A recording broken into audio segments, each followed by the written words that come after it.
Doc Irma po, may good news ho para sa mga pasyenteng may Graves' ophthalmopathy o lumuluwang mata dahil sa toxic goiter.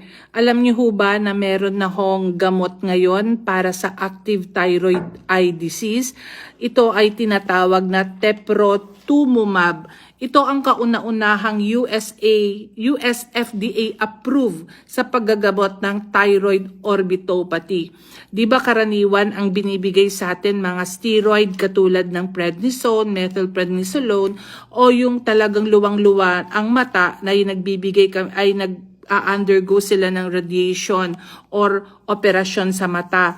Pero ngayon, itong teprotumumab, ito ay isang insulin-like growth factor receptor inhibitor na mabisa sa pamamaga ng mata dahil sa thyroid eye disease.